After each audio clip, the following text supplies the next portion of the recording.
I'm going down today. All right. Thanks very much for being here. And thank you for doing this during the pandemic. We've been trying to connect virtually, learning a little bit about each other from a distance. So thank you, Sheila, for being here.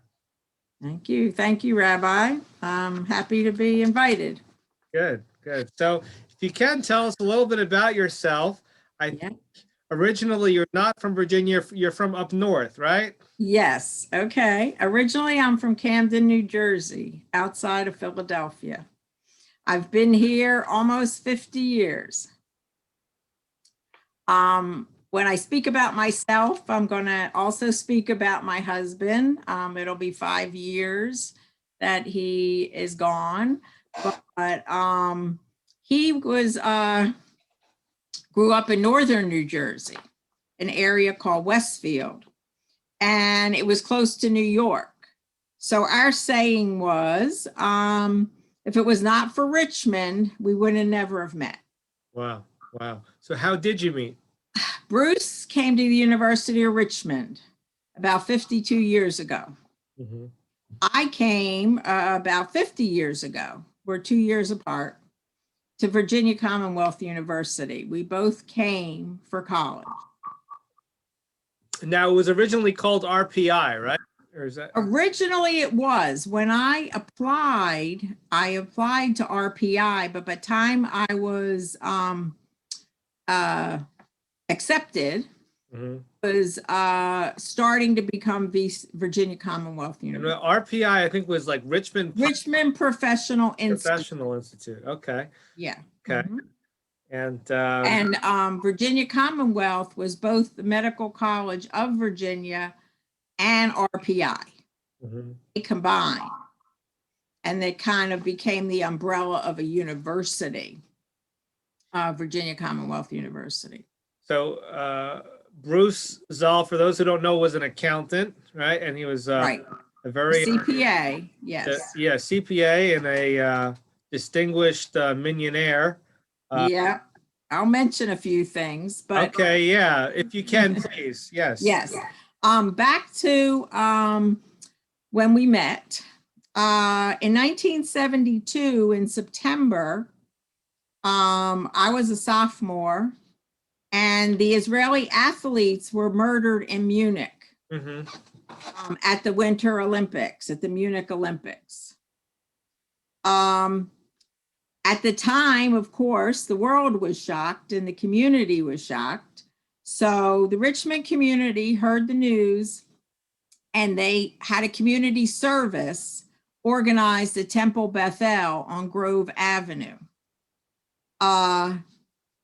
Myself, being a student, I didn't have a car on campus and didn't drive in Richmond. Many students also didn't have that a luxury. So we all wanted to attend this community event and needed a ride. So there was a Jewish student house on West Franklin Street. The house is still there. It's 2 or 3 houses away from Beth Ahaba.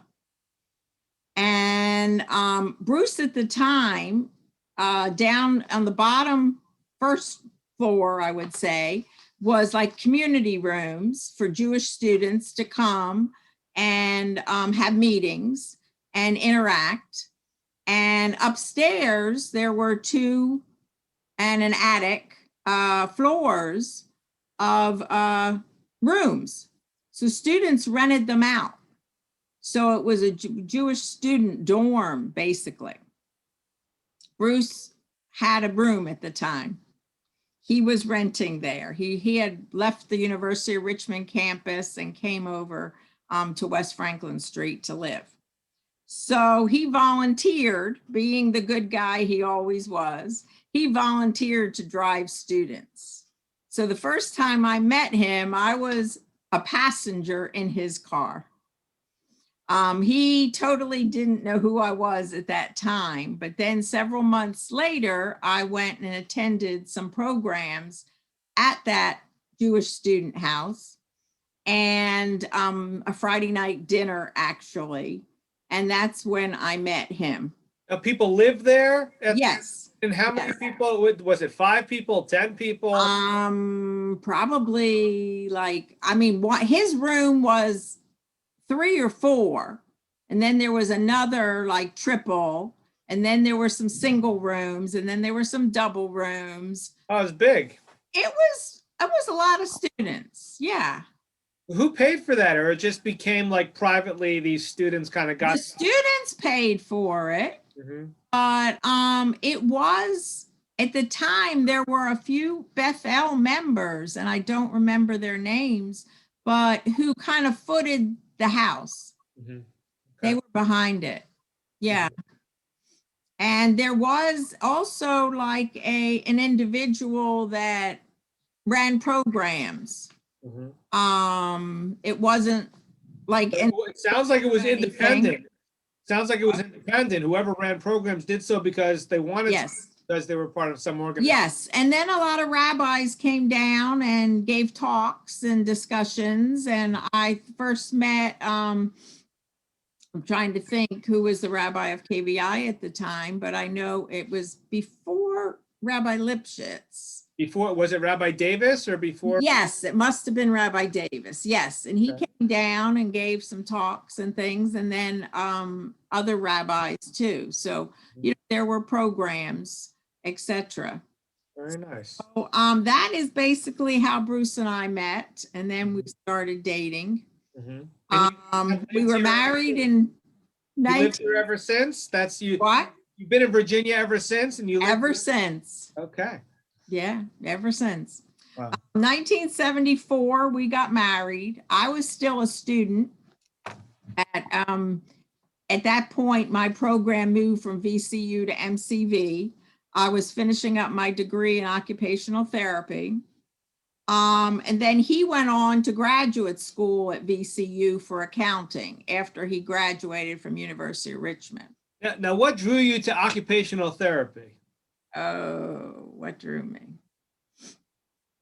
When I was 16, I was a candy striper in Philadelphia at Thomas Jefferson University. I was too young to be basically the normal candy striper, to go on the floor and visit the patients. I had to, maybe I was 15. I don't know what that is. Maybe I was 15. What is a candy striper? A candy striper is like a nurse's aide in training. Okay. All right. And they would wear these pink and white uniforms, be candy stripers. Okay. But they said I couldn't go out around visiting patients yet. So I said, well, what else can I do? I wanted to volunteer. And they said, you can volunteer in the occupational therapy department. You Okay. can volunteer in physical therapy and occupational therapy. So that summer, I volunteered in occupational therapy, and I absolutely fell in love with it. I think it'd be helpful, if you can talk about Camden for just a little bit, because to Camden today has become a little bit of a rough neighborhood, and it wasn't always that way. No. Westfield, New Jersey. I spent the summer working in Westfield, New Jersey, so I'm more familiar with that. But Camden, I think I've probably passed through. But what Camden used to be like? What Camden used to be like? Well, Camden had a very small downtown. When you said you were going downtown, you took a bus into Philadelphia. Okay. So that was like where the big things were going on was Philly. Mm-hmm. East Camden was like more of a small town like Richmond. And there were row homes, kind of like Norfolk now with Ghent. If people know about Ghent, it's similar to that community. Okay. And people walked in the neighborhood. There were stores, a few blocks away. There was a kosher delicatessen. There was a kosher butcher. Mm-hmm. East Camden was very Jewish. Mm-hmm. It says very Jewish neighborhood. And the community slowly migrated. At least that's what seems to be the exactly. They migrated when I was in high school. Migration started toward Cherry Hill. Now I have to ask you, when did you choose the near West End to raise a family, and why did you pick this near West End area to raise your family? What Okay, well, that's our next place? Okay. discussion. Okay. After we got married, we were living in the Fan Mm-hmm. near VCU. We had Right. an apartment. We wanted to buy a house.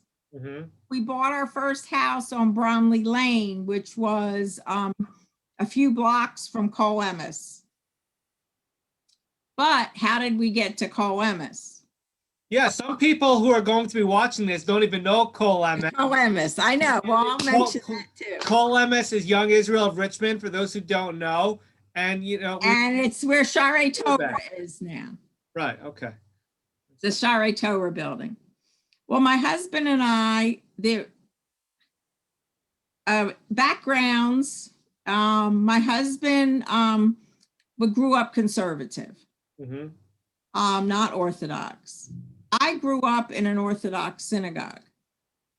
So even though my parents weren't Shomer Shabbos, I became Shomer Shabbos and we kept kosher and everything. So I told him when we got married that I needed to buy kosher meat. I needed to buy kosher. So we set up 2 sets of dishes. Mm-hmm.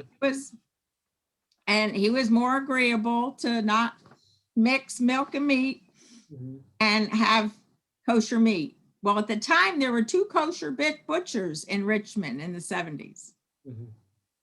There was Harold Weiner and David Graben.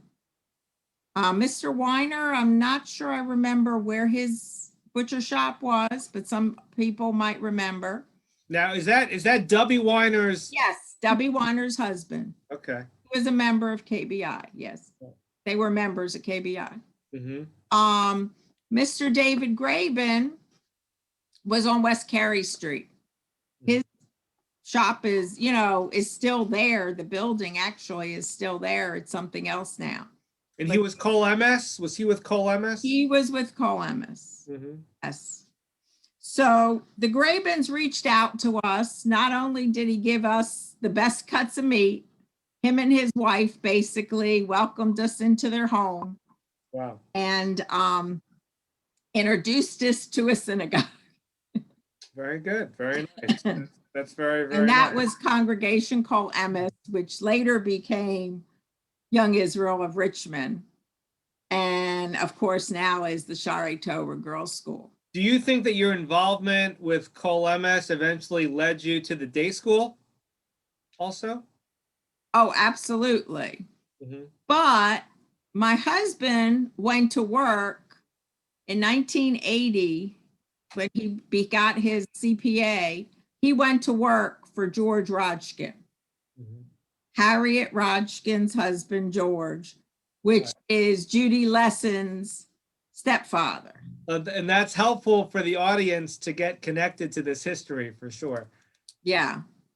So in 1980, Sora, he actually started the job a day before Sora was born and then had to take off for her birth. But George at that time was very, very highly involved with the day school. Mm-hmm. Mm-hmm. And he asked Bruce to assist.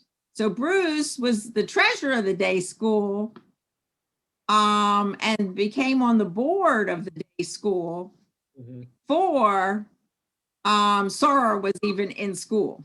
Mm-hmm. So you guys were involved with the day school. Did the two of you also get involved with NCSY at all? Later on, yeah. So I'll mention a few other things. Obviously, Bruce and I worked for Co-MS and the Richmond community. He held, I think, every board position on Co-MS there was. He was secretary, he was treasurer, he was vice president, he was president. He was also the gabbai for umpteen years at Co-MS. And then there was a joint minion between Co-MS and KBI. Yeah, that I think that right before I got here, but right. I heard of and it. He was the gabbai, of course, for the joint minion. Whenever they needed, if they were at Co-MS, he was the gabbai, and if the KBI gabbai couldn't work, he worked. Right. So he was obviously a regular minyan goer, and he also helped keep the joint minyan going Hmm. for both Coemus KBI. Yeah, and when it was totally in KBI, when I got here in 2011, he was also one of the Gabayim. Right. Now, Right. He was also the treasurer of the Vodacastris of yes, Richmond yes. for I don't know how many years. Yeah, he kept it going for sure. At least when I got here, he was He definitely was still right. the treasurer. Right. Definitely the Until treasurer. he got sick and could no longer do it. Right. Are there any rabbis from this history that stick out in your mind as having a significant impact on you that you can think of? Rabbi Aaron Winter. Hmm. And so maybe just if you can, just a few words about him for people who don't know him. Well, he's the one that came to Richmond actually and did Bruce's funeral. Okay.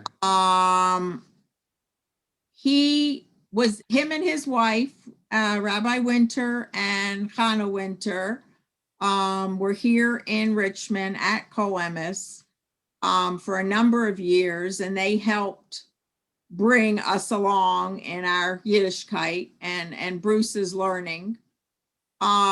He was also a mentor for my husband, and even to the point that I was going to mention that when Bruce lost his father, just let me see here.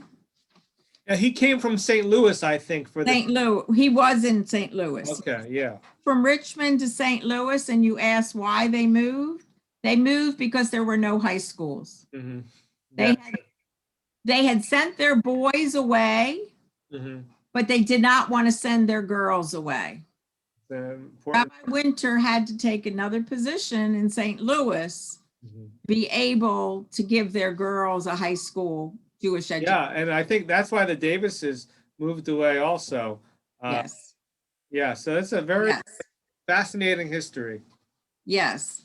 Also, okay, in 2000,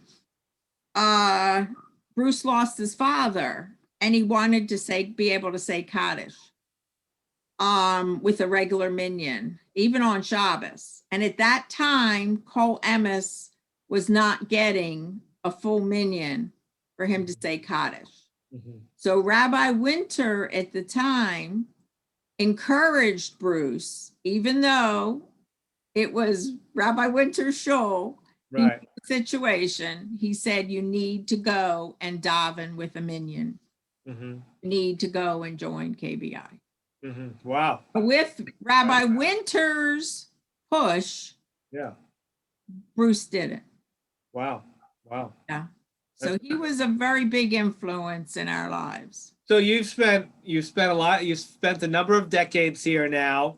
So what would you say about living Jewish in Richmond or raising a Jewish? All right, I Richmond? got some information there. First, Okay. I wanted to mention that a few other things that Bruce was involved in. He was on the Federation Allocation Committee. He was also very active in Soviet Jewry from his college days. Mm-hmm. And we both helped with all the Russian resettlement programs. Was there anything Israel related that sticks out in your memory at all that either of you were involved in terms of Israel, or did your children go to Israel or travel there at all?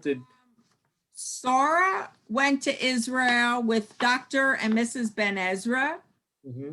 when she was a teenager. She helped be she was like a mother's helper for them when they went to learn one summer. Mm-hmm. But she also did get to do some traveling. She spent a Shabbos with Rabbi Lipschitz and his family at the time because they knew each other from the day school. So yes, and then Hillel, when he was at Chofetz Chaim in Yeshiva, Mm-hmm. he also spent some semesters in Israel. Do you think that that was kind of like a good complement for their development to kind of have that Israel experience and this Absolutely. very different Southern Jewish experience and that kind of? Absolutely. Mhm. Um, I'll mention a couple of other things here. I also was president of the Coema Sisterhood for many years, more years than I can count. Mhm. Also volunteered as a friendly visitor with Jewish Family Services. Mhm. And in the year 1992, I was the Jewish Family Services Volunteer of the Year. Very cool. So I work with elderly in my occupational therapy. So you got to know JFS pretty well. Yes, yes. And I worked around the city, the West End, not only at Beth Shalom, but other nursing homes that had Jewish elderly that did not have a connection with anybody. So Mhm. I would visit them weekly for an hour to 2 hours after I worked full time and before I picked up my kids to go home. I would go and be a friendly visitor. I helped them write letters. We did activities. We sat and talked. How do you see, how do you describe how things have changed over the years with regards to these kinds of interactions or volunteer projects, professional projects? Well, with the pandemic, it's very Right. difficult. Everything, Yeah. you can't do what you used to be able to do. Yeah, that's. But I know their telephone reassurance program is probably over the top right now because of all the seniors that need, Mhm. you know, visits, so to speak, on the phone. And it was a big program even back then in the 90s. Right. But the friendly visitors, the people that really went out and spent time with people, was Mhm. was a really important program, and I still think it is. Hopefully, after this pandemic. Well, I want to thank you very much for your time. Is there anything else you'd like to add Yes, to sign off? Yeah. if it's okay. Okay. I myself mentioned I am an OT. In 1976, I helped open one of the first 100 adult day centers in the United States. Wow. It was called Stewart Circle Center at the time, and now it's called Circle Center Adult Day Service. It's a nonprofit United Way agency, Wow. alternative to nursing home. I was there for 43 years until COVID happened. Mhm. Last March, the center had issues and I am now not working. Mhm. I am taking care of my youngest grandson. And while my daughter Sarah and my son-in-law Bruce, son-in-law Elliot work.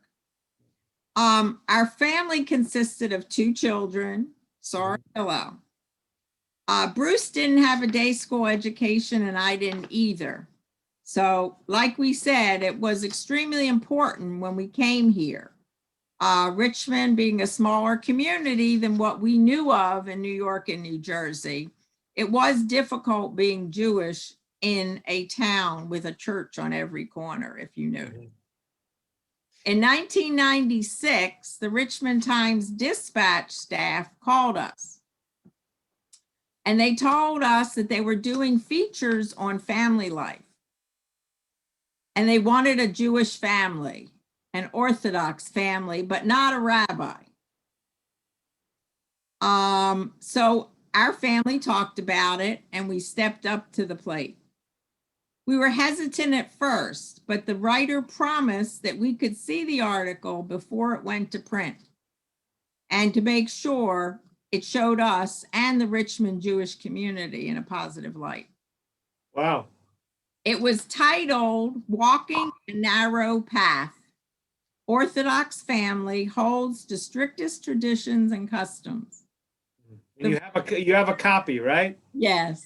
Okay. The writer interviewed us. She attended synagogue with us. She followed Hillel to RTA and Sora to Share Torah, which was in the basement of KBI at that time. Mhm. A quote from the article about Jewish education, she quoted from me, "We want to prepare them for the future," Sheila said. "The education is a way to empower them. If they have a foundation and an education at a young age, they'll not only understand what it means to be Jewish, but also be able to teach and articulate it." Well, that's very powerful. And your children and grandchildren are very knowledgeable. They are living that. That's Right. what I say. My children and my son-in-law, who also grew up here in Richmond, have excelled in this area because of their day school educations and their yeshiva education. Mm-hmm. And now I have 5 grandchildren, 4 in school or in yeshiva, that are following in their parents' footsteps. Okay. And the only other thing I wanted to mention, you mentioned NCSY. Sora and Elliot were the ones, Mm-hmm. Richmond's NCSY chapter. It's incredible how it started, where it is now, and we're lucky. It was in KBI. Elliot helped be a leader, and Sora was a participant at the time. Yes. And it was housed in KBI. And now my granddaughter Nava participates, and my grandson Svi has participated in certain programming. And that was a very big component of their lives. And it's amazing, now your son-in-law is here 5 or 6 days a week. Yes. And we're very fortunate to have him. But yes. It's an incredible history. Yes. And, I want to just mention the other thing that I love, and I know everybody on the Member Mondays have mentioned, is the Jewish Food Festival. Right. I had volunteered for many years, and I love baking cookies and worked on stuffed cabbage and being a server. The Potnick family obviously have gotten into every job, including the babysitting festival, including babysitting.